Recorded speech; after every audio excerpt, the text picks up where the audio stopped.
नाशिकच्या पंचवटीत jogging track असलेल्या Shrikrishna garden समोर साकारलाय 7 मजली देवीदास हाईट प्रकल्प। मग येताय ना आजच आपला फ्लॅट बुक करायला देवीदास हाईट्स मध्ये। आमचा मोबाईल क्रमांक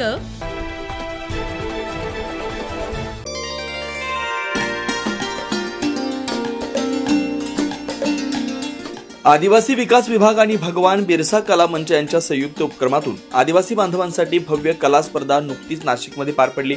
आदिवासी बांधवांच्या नृत्य, गायन, वाद्यवादन, चित्रकला आणि हस्तकला या गुणांना चालना देण्यासाठी आयोजित या स्पर्धेत 400 पेक्षा अधिक कलाकारांनी आपली प्रतिभा सादर केली।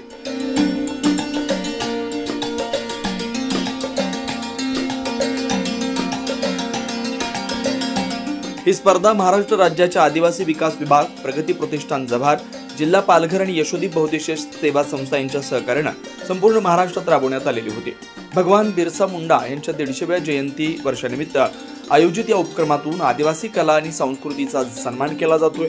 नाशिक जिल्हा पेठ विभागीय स्पर्धेचं आयोजन कवी देवदत्त चौधरी यांच्या मार्गदर्शनाखाली पार पडलं। स्पर्धेत निवड झालेल्या कलाकारांना आदिवासी विभाग आयुक्त दिनकर पावरा, आंतरराष्ट्रीय धावपटू कविता तुंगार राऊत, यशोदीप बहुउद्देशीय सेवा संस्था पेठ अध्यक्ष गिरीश गावित, जनजाती कल्याण आश्रम महाराष्ट्र प्रदेशाध्यक्ष शरद शेळके यांच्या हस्ते सन्मान चिन्ह आणि रोख पारितोषिक देण्यात आलं।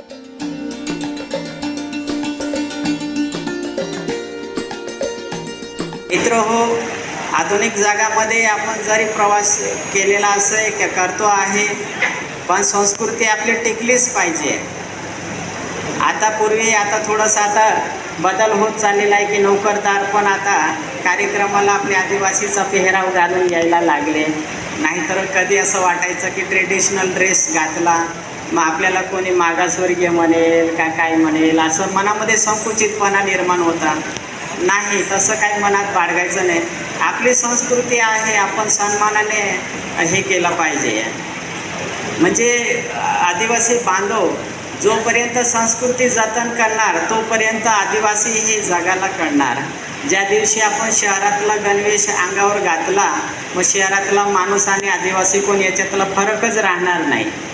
म्हणून आपल्याला ही आदिवासी संस्कृती जतन करायची आहे आणि शासनाचा उद्देश पण आणि ऑर्गनाइज जी आपली संस्था आहे, जनजाती कल्याण आहे, सगळ्यांचा उद्देश आहे की आदिवासी बांधवांची संस्कृती टिकून राहिली तर आदिवासी समाज या भूतलावर टिकून राहणार, नाही तर या जगाच्या याच्यामध्ये कुठं लुप्त झाला कळणार नाही।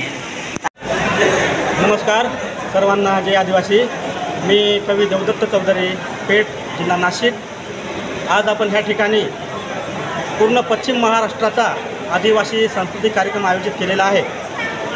आदिवासी कला मंच, कला बिरसा मंच नागपूर, प्रगती प्रतिष्ठान, यशोदीप सेवा संस्था पेठ आणि आदिवासी विकास भवन नाशिक महाराष्ट्र राज्य यांच्या संयुक्त विद्यमाने हा कार्यक्रम आयोजित केला होता। ह्या कार्यक्रमाचं वैशिष्ट्य असं की आदिवासी लोककला ह्या नामशेष होत चाललेल्या आहे, पण कुठंतरी स्पर्धा घेऊन त्या जिवंत ठेवाव्या ह्या कार्यक्रमाचा हेतू आहे। हा कार्यक्रम 5 विभागामध्ये होणार आहे। तर पहिला उत्तर महाराष्ट्रामध्ये झाला, नंतर अमरावती विभागामध्ये झाला, नंतर कोकण विभागामध्ये झाला आणि आजचा हा पश्चिम महाराष्ट्राचा कार्यक्रम हा आज आपण नाशिकमध्ये आयोजित करत आहोत। आणि आता फायनल कार्यक्रम जो आहे तो नागपूर विभागामध्ये आपण आयोजित केलेला आहे। तर आजचा जो हा पश्चिम महाराष्ट्राचा कार्यक्रम झाला याच्यामध्ये ऑनलाईन फेरीपासून 25 नृत्य होते, 24 गीत गायन होते, 8 वाद्यवादन होते, 20 चित्रकला आणि 20 हस्तकला। याच्यातून आज आपण इथं स्पर्धा घेऊन 3 नंबर काढणार आहोत। ऑनलाईन फेरीमधून आपण 10 पार्टिसिपेंट बोलवले होते, त्यांच्यातून आता 1 ते 3 क्रमांक काढून ते आता राज्यस्तरावर जातील। ह्या ठिकाणी त्यांना ट्रॉफी, जे 3 नंबर येतील त्यांना ट्रॉफी, रोख रक्कम, सन्मानपत्र देण्यात येईल आणि हे 3 संघ नागपूरला जातील आणि नागपूरला मग पूर्ण राज्याच्या स्पर्धा होतील। तिथं त्यांना भरघोस असं 3 लाखापासून बक्षीस आहेत। ही फार मोठी गोष्ट आहे। आणि ह्या ठिकाणी आज ज्या स्पर्धा संपन्न होत आहेत, जे पार्टिसिपेंट झालेले आहेत त्यांना जेवणाची सोय, प्रवास खर्च किंवा सन्मानपत्र ह्या सगळ्या गोष्टी इथं देण्यात येणार आहेत। धन्यवाद। यावेळी पश्चिम महाराष्ट्रातील आदिवासी बांधव आणि भगिनी मोठ्या संख्येने उपस्थित होते। ही विभागीय स्पर्धा फक्त नाशिकपुरती मर्यादित राहिली नाही, तर दिनांक 15 नोव्हेंबर रोजी नागपूर इथं भगवान बिरसा मुंडा यांच्या 150व्या जयंतीनिमित्त जनजाती गौरव दिन साजरा करण्यासाठी भव्य स्पर्धा आयोजित केली जाणार आहे। खुल्या गटातील विजेत्या आदिवासी बांधवांना लाखो रुपयांचे रोख पारितोषिक आणि स्मृतिचिन्ह देऊन गौरवण्यात येणार आहे। 9 न्यूज महाराष्ट्रासाठी प्रतिनिधी अनिल केदारे, नाशिक।